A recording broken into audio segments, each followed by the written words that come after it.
Nah, pada saat itu langsung di telapak kaki saya itu ada yang nempel-nempel, lengket-lengket kayak apa, terus kayak rambut-rambut gitu juga, kayak ada rambut-rambutnya. Ada bapak-bapak, ya nggak terlalu tua juga, nggak terlalu muda, sekitar umur 50 tahunan. Nah itu dia tegur saya tiba-tiba, "Dek, mau kemana?" Itu kan, itu aja sih yang itu kan. Begitu juga baliknya nih, pulangnya juga lebih gila lagi. Gitu. Pas kira-kira jalan hampir 15 menit, ya kan?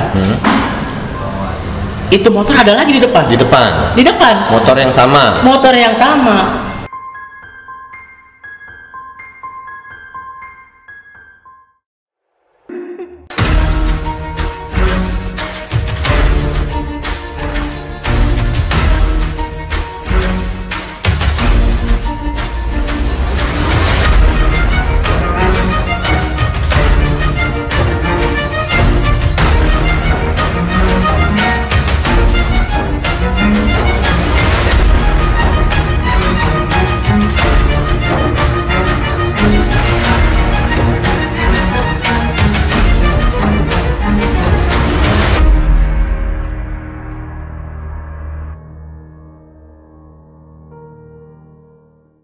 Assalamualaikum warahmatullahi wabarakatuh. Kembali lagi bersama saya Randy di channel Merah Putih Kreator.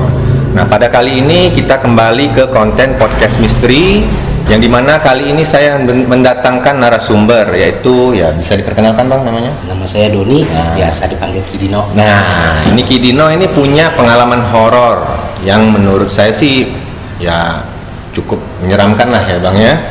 Nah, mungkin sebelum kita masuk dengar ceritanya Kidoni, ya jangan lupa untuk selalu support channel Merah Putih Kreator dengan cara like, comment, share, serta subscribe channelnya. Jangan lupa juga aktifkan tombol lonceng notifikasi supaya kalian update video terbaru dari kita.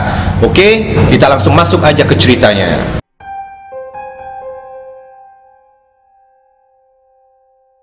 Oke Ki, gimana nih kira-kira ceritanya?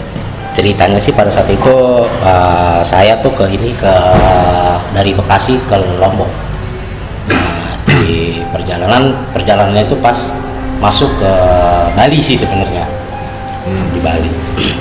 Jadi pada awal-awal tuh pas saya berangkat dari Bekasi sih memang nggak ada apa-apa, rintangan apa-apa, stabil lah, standar. Maaf nih Ki, saya potong sedikit. Itu dalam rangka apa nih Ki? Kebetulan ya touring lebaran. Oh, touring lebaran. Wisata.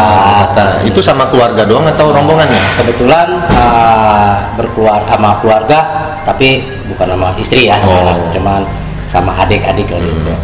Nah, pokoknya 3 motor lah, 3 motor. Pas itu kira-kira 5 orang gitu. Jadi pada saat di perjalanan itu pas menuju Bali, kira-kira sekitar jam 10 itu saya sampai di Banyuwangi.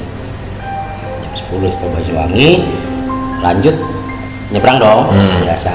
Nah, nyebrang sampai di Gilimanuk sekitar jam 11 bihan lah. Malam tuh. Malam. Nah, pada saat itu tuh kita orang rest tuh di pom bensin tuh nggak jauh dari keluar dari Gilimanuk. Pas jam 12 malam kita rest, karena kita juga berhubung di sana tuh di Lombok juga ditungguin sebenarnya sama ya, kita mau bertamu lah ke Lombok itu. Kita ditungguin, jadi saya ambil alternatif, saya berangkat dulu ke Lombok, yang lain istirahat aja dulu di yang 2 motor. Nah, kebetulan saya dengan teman saya tuh masih saudara ya, bukan teman. Saya gas duluan dah. Sendiri itu posisinya? Satu motor berdua boncengan. Gas, ya udah kita rapi-rapi, beres-beres, saya gas. Nah, di perjalanan itu kira-kira yang daerah-daerah Seminyak ya, itu tiba-tiba lagi jalan, motor tuh biasa sepi, nggak ada apa-apa kan, jalan sepi, namanya jam 12 malam dari situ tuh ya. Terus jalan, ada suara bunyi trak, ya kan, kayak nabrak sesuatu, tapi nggak tahu apa. Nah, pada saat itu langsung di telapak kaki saya itu ada yang nempel-nempel, lengket-lengket kayak apa, terus kayak rambut-rambut gitu juga, kayak ada rambut-rambutnya. Nah, udah terus kaki saya goyang-goyang, terus teman saya juga berasa di belakang tuh, yang di belakang saya bonceng. Bang, ini kaki ada apaan nih, katanya, nempel-nempel. Udah biarin aja, gosok-gosok terus aja. Hampir kira-kira sekitar sampai 1-2 menit itu saya tuh. Itu nempel terus perjalanan. Nggak tahu apa. Itu posisi jalan sepi nih. Sepi, nggak ada apa-apa. Satu motor aja tuh, itu juga kebetulan cuma satu motor. Nggak tahu ya, mungkin karena posisi lebaran jam 12 malam, mungkin udah orang-orang yang banyak yang mudik kali ya, dari Bali ke Pulau Jawa atau kemana gitu kan. Nah, kira saya dari Bekasi, dari Jawa ke Bali, ke Lombok ya kan. Ya udah gitu, saya ikut akhirnya jatuh lah tuh. Rambut itu kayak yang nempel di kaki tuh. Kebetulan juga pakai celana pendek lagi. Wah, itu mah biker kagak ini nih. Pakai celana pendek ya kan. Berhubung juga habis kehujanan ya kan di daerah Banyuwanginya juga. Terus jatuh, nah, selang 2-3 menit tiba-tiba badan panas, meriang gitu, menggigil. Yang penumpangnya gimana nih, Ki? Yang digonceng menggigil juga atau Kidoni? Cuman saya aja, teman sih cuma gak ada yang teman lagi ya, saudara gitu ya.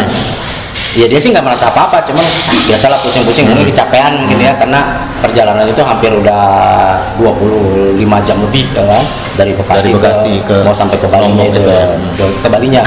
Nah, waktu itu saking saya bilang badanku jadi nggak enak ya, meriang. Udah nih jalan terus dapatlah Indomaret, kayak tapi bukan Indomaret sih, seperti minimarket lah ya. Nah, saya minimarket, saya masuk, saya pesan kopi, ya kan?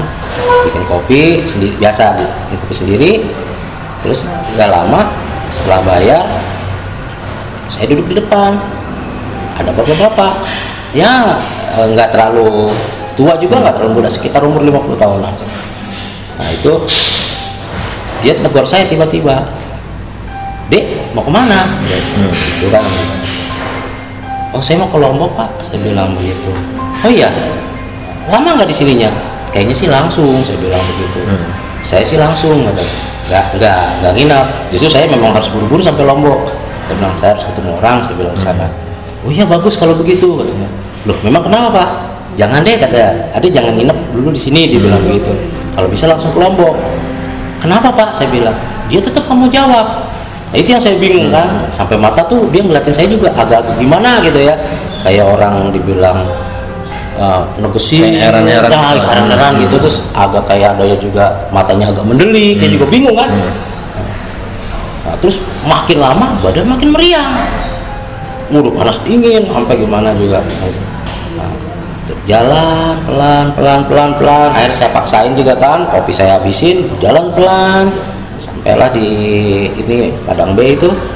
Saya Padang Bay, ya udah tuh saya selesai dari jalan Padang Bay, saya makan, istirahat, saya minum obat.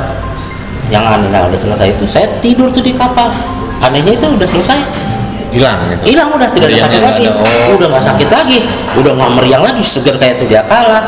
Nah, terus saya sampai di Lombok, saya cerita, "Wah, kamu ditempelin tuh," katanya. "Tempelin apa?" dia bilang begitu. "Ya semacam gitulah, yang tahulah," katanya, yang makhluk-makhluk di daerah Bali seperti apa. "Oh gitu, bagus kamu," katanya. Yang pas ketemu bapak-bapak itu, mungkin bapak itu udah tahu mungkin ya. Itu saya ditempelin begitu. Kalau enggak, katanya sih menurut ceritanya, entah mitos atau bukan, ya, kalau saya bertahan di situ berapa hari, ya mungkin amit-amit sih ya, lewat gitu ya. Sakitnya makin parah bisa lewat katanya, karena kamu udah nyebrang pulau laut, hilang katanya. Itu aja sih yang itu lah. Begitu juga baliknya nih, pulangnya juga lebih gila lagi. Gitu. Nah itu saya pulang kebetulan dari berapa hari saya di Lombok main, pulang nih saya kan, udah selesai lah, udah ketemu yang saya temuin, pulang ke arah Pulau Jawa, Bekasi lagi. Ya. Nah, pulau saya sore itu berangkat dari Lombok, sampailah jam berapa tuh di Bali. Terus sekitar jam 11 malaman lah ya, 11 malam nyebrang lagi ke Jawa. Nah, sekitar jam 1 malam. Jadi itu benar-benar touring yang paling gila itu saya bilang. Itu benar-benar touring. Posisi 3 motor lagi nih? 3 motor, ada satu dia 3 motor. Nah, kita turun dari motor. Biasa tuh kalau jam-jam malam itu sih, yang setahu saya ya memang sudah dari dulu tuh kayak tradisi itu orang yang nyebrang dari Bali ke Banyuwangi ke Jawa itu yang pada naik motor itu biasanya suka berhenti. Dia dari udah turun dari pelabuhan, ada kapal di pelabuhan jarak berapa meter tuh mereka berhenti, mereka kumpul jalan bareng. Nggak ngerti lah katanya sih, ada yang bilang kita memang biasa begini gitu, karena kalau kita jalan sendiri ya mungkin beresiko juga mungkin ya beresiko dari orang yang enggak apa kan gitu, kita nggak tahu. Nah kita tuh saya lihat tuh pada berhenti, kita 3 motor langsung. Oh, nggak bareng mereka? Nggak bareng, udah. Santainya, udah jalan, udah malam, udah dibiarin mereka pada berhenti, kita langsung aja. Toh jalannya gitu-gitu juga, saya bilang gitu kan. Jalan. Nah, masuklah tuh yang daerah Taman Nasional Baluran tuh. Iya. Ada tahu kan? Nah, di situ jalan biasa. Nah, saya ngeliat motor lain nih, saya lewatin. Nah itu bapak-bapak sama ibu-ibu udah bayar lah, istilahnya udah di atas 50 ke 50 lah, mereka boncengan. Motornya tuh kalau nggak salah seingat saya tuh Honda Grand. Jalan terus. Nah tuh yang di belakang tuh yang situ udah ngeduluin saya, nanya kok nggak nyampe ya katanya. Kayaknya kemarin cepet katanya, dia bilang gitu, ini keluarnya lama bener katanya, bilang gitu. Udah jangan ngomong begitu dah, saya bilang begitu. Sembari wah teriak-teriak, jangan begitu, udah biarinlah, lewatin terus, saya bilang santai. Itu bapak-bapak pasti sudah lewat. Yang motor kita udah lewatin. Saya nggak tahu kalau mereka itu nggak ngeliat ternyata. Oh, yang 2 motor lagi? 2 motor itu nggak ngeliat, cuman saya yang ngeliat. Bahkan di boncengin saya juga nggak ngeliat. Nah pas kira-kira jalan hampir 15 menit ya kan, itu motor ada lagi di depan motor yang sama. Saya lewati. Saya sampai istighfar ya, ini kayak tadi motor saya lewatin. Nah, saya ngomong sama teman saya, saudara saya lagi di belakang, ini lu lihat gak tuh motor yang tadi?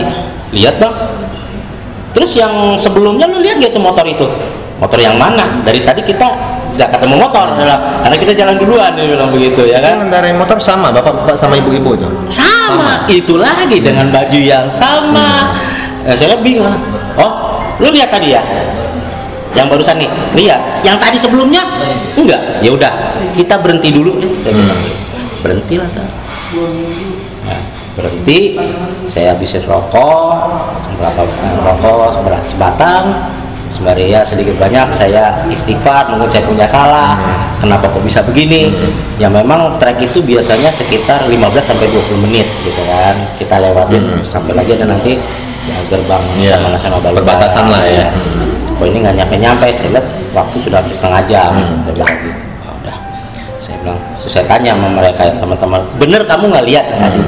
Enggak, dia bilang. Semua saya tanya yang 2 motor di belakang yang cengan juga sama, nggak ada yang lihat. Terus yang sekarang tadi yang kita lewatin, lihat, ya udah. Itu tadi kita sudah lewatin tuh bapak-bapak, saya bilang. Ya, gitu. Yang benar. Sampai semua tuh saya kaget, saya nggak ada. Saya tanya sama, kemarin kita berangkat, ya kan, masuk gerbang Taman Nasional sampai keluar, itu berapa lama? Kira-kira 15 sampai 20 menit. Ini kita berapa lama di sini sekarang? Hampir setengah jam. Ya sudah. Berarti kita diapain nih sekarang di sini, saya bilang gitu. Udah, lu tadi ada yang punya gimana enggak? Enggak ada. Ya udahlah, saya bilang tunggu aja.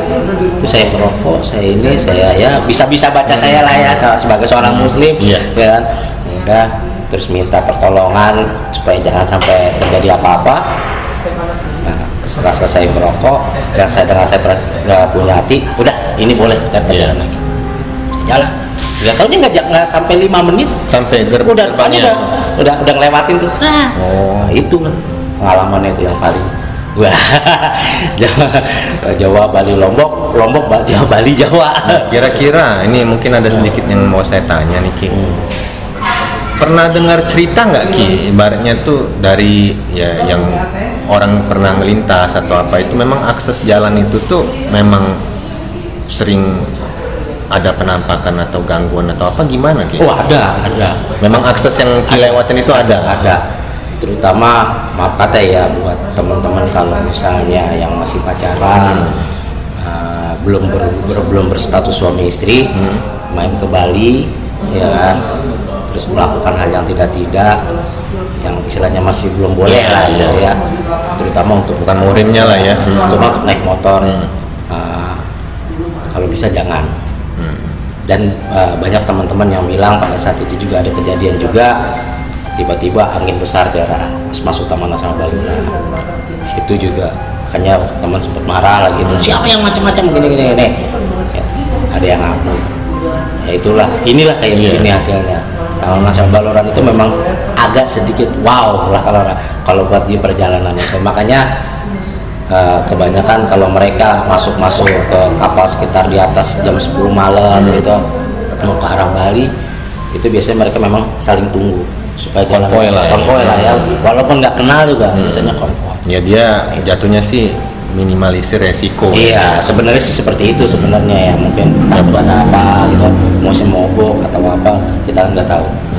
Yang pasti sih di situ Taman Nasional Baluran sih oke banget. Biar katanya itu juga.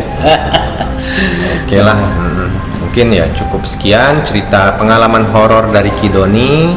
Yang sebelumnya saya ucapkan terima kasih nih Ki udah partisipasi di video kita kali ini. Jangan lupa sekali lagi saya ingatkan untuk selalu support channel Merah Putih Kreator dengan cara like, comment, share, serta subscribe channelnya, serta aktifkan tombol lonceng notifikasi supaya kalian update video terbaru dari kita. Sekian, selamat malam, assalamualaikum warahmatullahi wabarakatuh.